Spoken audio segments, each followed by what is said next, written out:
Olá, tudo bem com você? Meu nome é Daniel Machado, sou advogado e este canal se destina a explicar de forma simples e objetiva o seu direito e te manter bem informado. No vídeo de hoje, irei falar sobre a reforma administrativa e lhe mostrar de forma simples como é hoje e o que se pretende mudar. Mas antes de começar, te peço que, se gostar do conteúdo do vídeo, se inscreva no canal, deixe seu like e ative as notificações. Assim você será notificado sempre que for postado um vídeo novo e ajudará no crescimento do canal, fazendo com que o YouTube recomende este conteúdo para mais pessoas.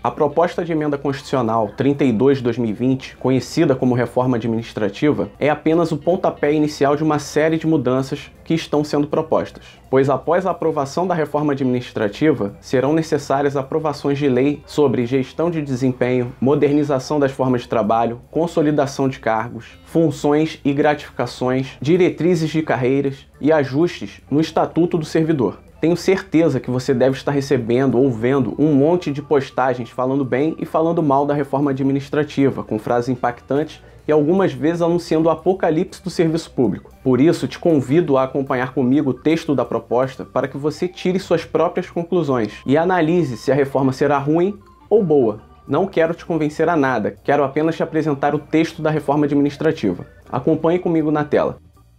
No artigo 33 caput da Constituição, que trata dos princípios inerentes à administração pública, a proposta inclui mais 8 princípios, além da legalidade, impessoalidade, moralidade, publicidade e eficiência. Sendo aprovada a proposta, passará a integrar os princípios da imparcialidade, transparência, inovação, responsabilidade, unidade, coordenação, boa governança pública e subsidiariedade. E qual a concepção de cada princípio? Bom, resumidamente, irei explicar cada um deles. O princípio da imparcialidade preceitua que todo agente público, no exercício de suas funções, haja de modo imparcial, ainda que possua conceito ou preconceitos a respeito da demanda sob sua responsabilidade. O princípio da transparência, que a meu ver passou a constar no rol de princípios, mas que não trará grandes mudanças, pois já existe o princípio da publicidade, preceitua que o ato público, além de estar disponível publicamente, deve ser compreensível, com clareza e de fácil entendimento, sendo a transparência elemento fundamental para maior controle social dos atos públicos. O princípio da inovação está relacionado com a modernização das relações entre o poder público e a sociedade. Com a evolução tecnológica, a administração pública deverá se atualizar a fim de aprimorar a prestação de serviço público, tornando o Estado menos burocrático. O princípio da responsabilidade é mais um princípio que não precisaria estar elencado explicitamente, tendo em vista que já existe o princípio da legalidade e moralidade. Mas este princípio preceitua que o agente público desempenhe suas atividades com responsabilidade, ou seja, de modo responsável. O princípio da unidade preceitua que a atuação do agente público somente será legítima se estiver dirigida a alcançar as finalidades da administração pública. Ou seja, apesar da administração pública estar dividida em níveis, estruturas e funções, o desempenho da atividade do agente público deve ser guiada pelos mesmos fundamentos, mesmas finalidades e mesmos princípios dispostos na Constituição, tornando todas essas repartições em uma unidade harmônica e coerente. O princípio da cooperação busca a sintonia entre as atividades da administração pública, evitando a duplicidade de atuação, o desperdício de recursos e a divergência de soluções. O princípio da boa governança pública preceitua que na administração pública se coloque em prática um conjunto de mecanismos de liderança, estratégia e controle para avaliar, direcionar e monitorar a gestão com vistas à condução das políticas públicas e à prestação de serviços de interesse da sociedade de forma eficiente. O princípio da subsidiariedade visa garantir que as questões sociais sejam sempre resolvidas de maneira mais próxima ao indivíduo-comunidade, e só subsidiariamente pelos entes de maior abrangência, ressaltando no âmbito da administração pública o caráter do federalismo, União, Estado e Município. O artigo 37, inciso 1, passará a ter nova redação, saindo o termo funções públicas e surge a palavra vínculos. E qual o motivo de tal alteração? Bom, o regime jurídico único deixará de existir e passarão a existir vínculos jurídicos distintos. São previstos 5 tipos de vínculos jurídicos distintos com o Estado, a saber, o vínculo de experiência, que é o atual estágio probatório, mas o vínculo de experiência será como uma etapa do concurso para ingresso em cargo por prazo indeterminado, ou em cargo típico de Estado, estabelecendo um marco bem delimitado para avaliação mais abrangente e tomada de decisão quanto à admissão do servidor em cargo que compõe o quadro de pessoal de caráter permanente, a depender da classificação dentro do quantitativo previsto no edital do concurso público entre os mais bem avaliados ao final do período. O vínculo por prazo determinado, que possibilitará a admissão de pessoal para necessidades específicas e com prazo certo, para atender necessidade temporária, decorrente de calamidade pública, de emergência, de paralisação em atividades essenciais ou de acúmulo transitório de serviço, em atividades, projetos ou necessidades de caráter temporário ou sazonal, com indicação expressa da duração dos contratos, e atividades ou procedimentos sob demanda.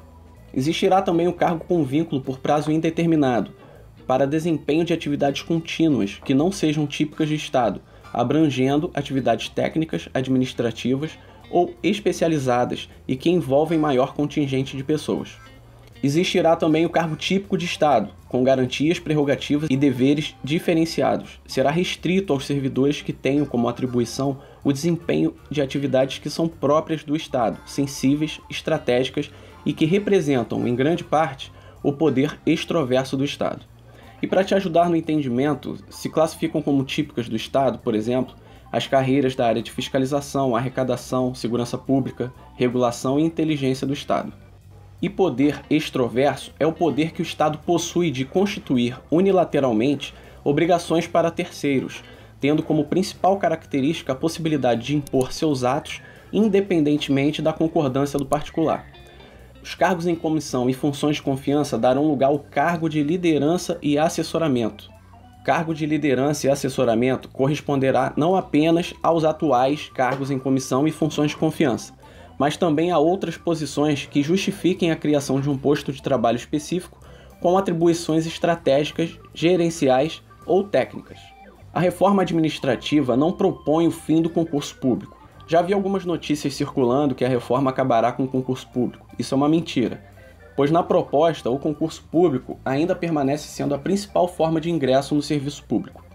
Será inserido o inciso 2A ao artigo 37 da Constituição, que tratará do cargo por prazo indeterminado, sendo necessário para ocupar tal cargo a aprovação em concurso público, que terá como etapas provas ou provas e títulos, cumprimento de no mínimo 1 ano em vínculo de experiência com desempenho satisfatório e classificação final dentro do quantitativo previsto no edital do concurso público, entre os mais bem avaliados ao final do período do vínculo de experiência. Será inserido o inciso 2B ao artigo 37, que tratará do cargo típico de Estado, sendo necessário para ocupar o cargo as mesmas exigências que lhe mostrei para o cargo por prazo indeterminado, mas para este cargo deve-se cumprir no mínimo 2 anos em vínculo de experiência. A proposta altera o inciso 4 do artigo 37, retirou-se as palavras de provas ou provas e títulos, mantendo-se apenas concurso público, pois, como vimos, o vínculo de experiência será mais uma etapa do concurso público, não dando direito automático e imediato ao cargo.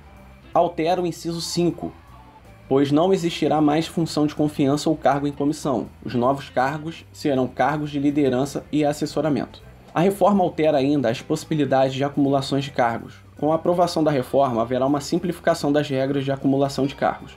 A exceção é para o ocupante de cargo típico de Estado, em que será possível acumular cargos somente de docência ou na área de saúde. Mas para os demais cargos, a única exigência é que não haja incompatibilidade de horário.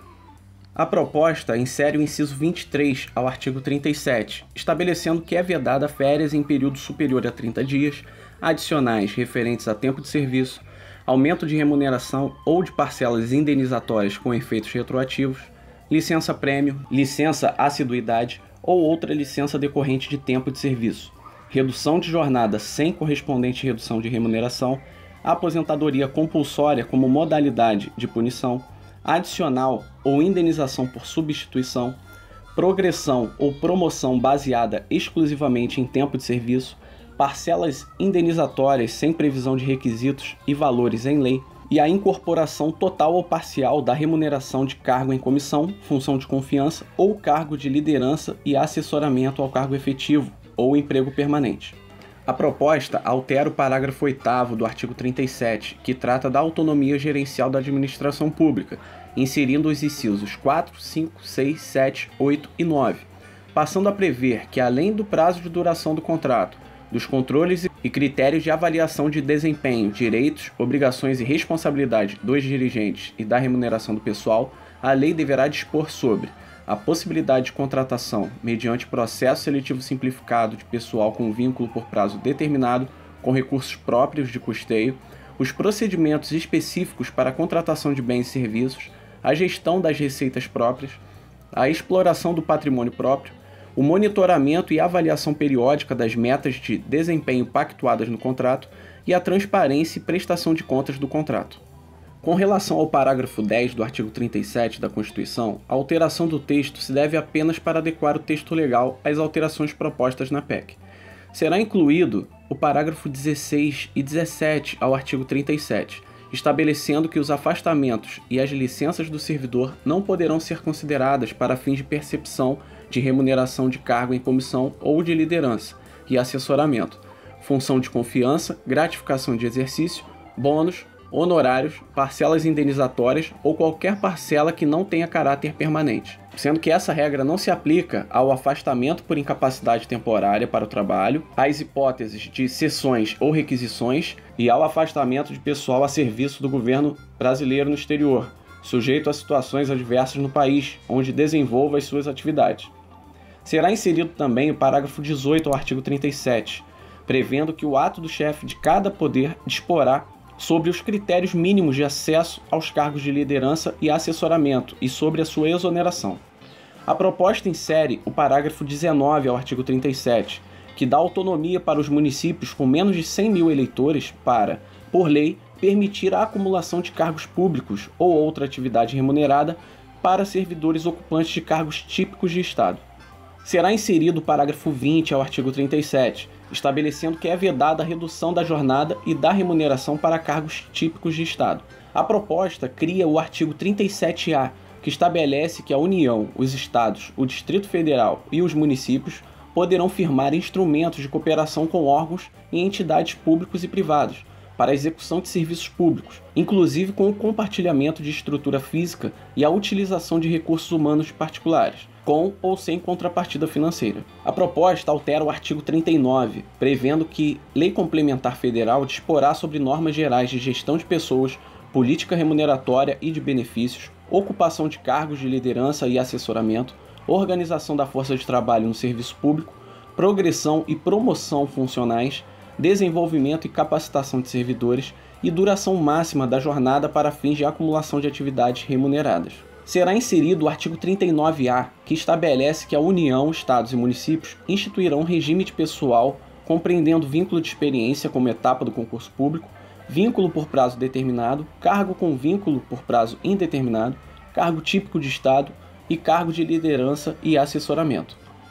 Muito se questiona sobre o que é exatamente cargo típico de Estado, e no parágrafo 1º deste artigo consta que os critérios para a definição de cargos típicos de Estado serão estabelecidos em lei complementar federal. No parágrafo 2º fica estabelecido que os servidores públicos com vínculo por prazo determinado serão apenas admitidos em caso de necessidade temporária decorrente de calamidade, de emergência, de paralisação de atividades essenciais ou de acúmulo transitório de serviço, em atividades, projetos ou necessidades de caráter temporário ou sazonal, com indicação expressa da duração dos contratos, e atividades ou procedimentos sob demanda. E conforme prevê o parágrafo 3º, estas regras valem para a contratação de empregados públicos temporários. A proposta insere o artigo 40A, que estabelece o regime previdenciário dos servidores com vínculo de experiência, com vínculo por prazo indeterminado, com cargo típico de Estado ou cargo de liderança e assessoramento. Estes terão regime próprio de previdência social. Já os agentes públicos ocupantes, exclusivamente, de cargo em comissão declarada em lei, de livre nomeação e exoneração, de outro cargo temporário, inclusive mandato eletivo, ou de emprego público, os servidores com vínculo por prazo determinado, ou ainda os servidores admitidos exclusivamente para o cargo de liderança e assessoramento, estes estarão sob o regime geral de previdência social. A proposta altera o artigo 41, que trata da estabilidade, Este é um dos pontos mais polêmicos e que mais é distorcido nas redes sociais e outras mídias. Com a nova redação, nem todos os servidores terão estabilidade. Os únicos servidores que terão estabilidade serão aqueles que exercem atividade típica de Estado. Como vimos, a definição de cargo típico de Estado será objeto de lei complementar federal. O servidor que, após o término do vínculo de experiência, permanecer por 1 ano em efetivo exercício em cargo típico de Estado, com desempenho satisfatório, terá a estabilidade. Apenas perderá a estabilidade em razão de decisão transitada em julgado ou proferida por órgão judicial colegiado e mediante avaliação periódica de desempenho, na forma da lei assegurada ampla defesa. Observe que foi incluído decisão judicial proferida por órgão colegiado. E outro ponto é que, caso o servidor não esteja tendo um desempenho satisfatório, poderá perder a estabilidade. A proposta, ao incluir o artigo 41A, ainda estabelece que a lei deverá dispor sobre os critérios da gestão de desempenho e as condições de perda do cargo, no decorrer de todo o período de atividade, sendo vedado o desligamento dos servidores por motivação político-partidária. No artigo 42, houve uma alteração, já que a proposta, como veremos mais à frente, inclui o artigo 142, parágrafo 4º. E com essa alteração, o militar da ativa poderá, na forma da lei, com prevalência da atividade militar e sem aplicação do disposto nos incisos 2 e 3 do parágrafo 3º, ocupar cargo ou emprego de atividade própria de profissional da saúde ou do magistério. O artigo 48, inciso 10, foi alterado devido à alteração proposta no artigo 84, que veremos a seguir. O artigo 84 estabelece o que é da competência privativa do Presidente da República e algumas alterações estão sendo propostas. A primeira alteração é no inciso 6, que trata sobre o que o presidente pode fazer por simples decreto. A proposta estabelece que o presidente da República poderá dispor sobre a organização e funcionamento da administração pública, extinção ou transformação de cargos públicos efetivos vagos e de cargos de ministro de Estado, cargos em comissão, cargos de liderança e assessoramento, funções de confiança e gratificações de caráter não permanente, ocupados ou vagos. Criação, fusão, transformação ou extinção de ministérios e de órgãos diretamente subordinados ao Presidente da República. Extinção, transformação e fusão de entidades da administração pública autárquica e fundacional.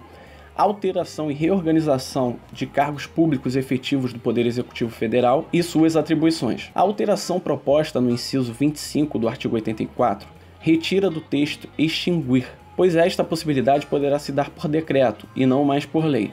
Lembrando que o decreto não precisa da aprovação do Congresso, já uma lei depende. A proposta, ainda no artigo 84, retira o parágrafo único e inclui 3 parágrafos, que prevêem que o presidente poderá delegar aos ministros de Estado, ao Procurador-Geral da República ou Advogado-Geral da União as atribuições de organização e funcionamento da administração pública federal, de conceder indulto e comutar penas e nomear, observado o disposto no artigo 73, os ministros do Tribunal de Contas da União. Prevê ainda que a transformação de cargos vagos poderá ocorrer na hipótese de cargos típicos de Estado, dentro da mesma carreira, e que a alteração e reorganização de cargos públicos não se aplica aos cargos típicos de Estado. Com relação ao artigo 88, há uma alteração no texto, fazendo remissão aos artigos que estabelecem as competências do presidente. As alterações dos incisos 2 e 3 do parágrafo 3º do artigo 142, que tratam da hipótese do militar vir a ocupar um cargo ou emprego público, apenas faz ressalva prevista no inciso 16A, que está sendo inserido pela proposta, de que pode existir acumulação de cargo ou emprego público para o exercício da docência ou de atividade própria de profissional da saúde quando houver compatibilidade de horários. A alteração proposta no inciso 8 do parágrafo 3º do artigo 142 e a inclusão do parágrafo 4º são apenas para adequar o texto com base nas alterações propostas que vimos até aqui. A proposta prevê a inclusão do parágrafo 6º e 7º ao artigo 173. O parágrafo 6º prevê que é vedado ao Estado instituir medidas que gerem reservas de mercado que beneficiem agentes econômicos privados, empresas públicas ou sociedades de economia mista, ou que impeçam a adoção de novos modelos favoráveis à livre concorrência. Reserva de mercado é uma política governamental que impede legalmente o acesso e a importação de uma determinada classe de produtos e bens de consumo, com vistas a uma pretensa proteção e desenvolvimento da indústria nacional e incremento da pesquisa científica interna. Ou seja, a proposta é impedir tal situação.